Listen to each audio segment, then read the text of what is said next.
Quaid Azam, Part 213. As for example, in June 1938, Azam had met Maulana Azad in Calcutta and found the Maulana very worried over the turn of clerical events.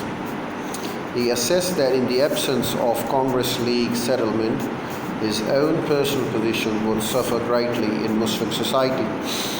He asked Azam whether he could suggest any formula which would be acceptable to both Congress and the League.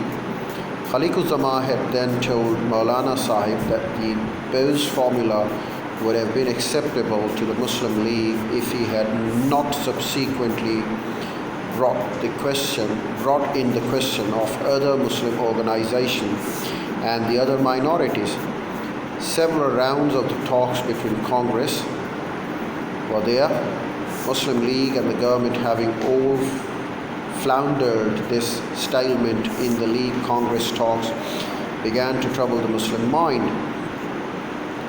Of course it did, more particularly as no redeeming, clear ideology then existed as a supporting pillar. Was the League to suffer the same fate as that of Khilafat Committee after the collapse of the movement? They wondered, or that of the Congress after the civil disobedience movement in 1932 had dissipated itself.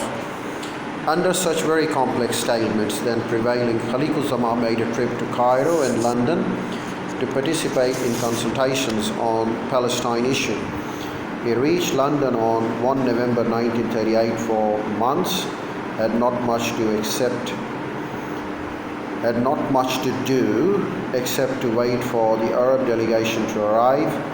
He met Chaudhry Rahmat Ali one evening in London, the originator of the word Pakistan. This is how Azam then describes the meeting and the subsequent events, which eventually also contributed to the Pakistan resolution of March 1940. We started talking about the scheme of Pakistan. I found that not only had he thought deeply over the question, but was earnest about its realization.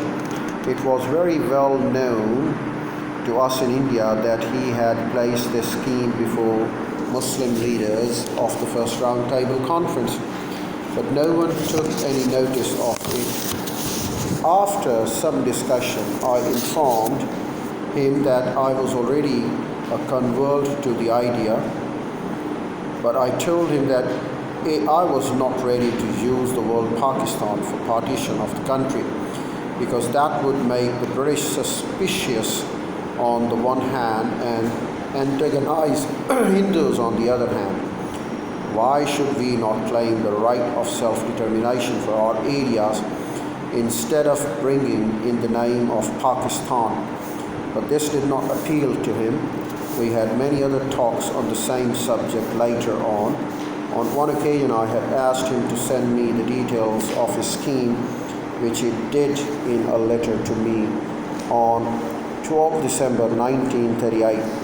I prefer the idea of having two Muslim federations, one in the east comprising of Bengal and Assam, and the other in northwestern India composed of Sindh, Punjab, and the northwestern frontier province. I will tell you more about the developments over there. It's all for right now, and we'll be back with more consideration thereafter. In fact, it has delivered the content of some of the letters between Quaid Azam, Muhammad Ali Jinnah and Jawaharlal Nehru, and then there has been the correspondence between Quaid Azam, Muhammad Ali Jinnah and Gandhi. Well, we content there, but it's very interesting with the kind of creation that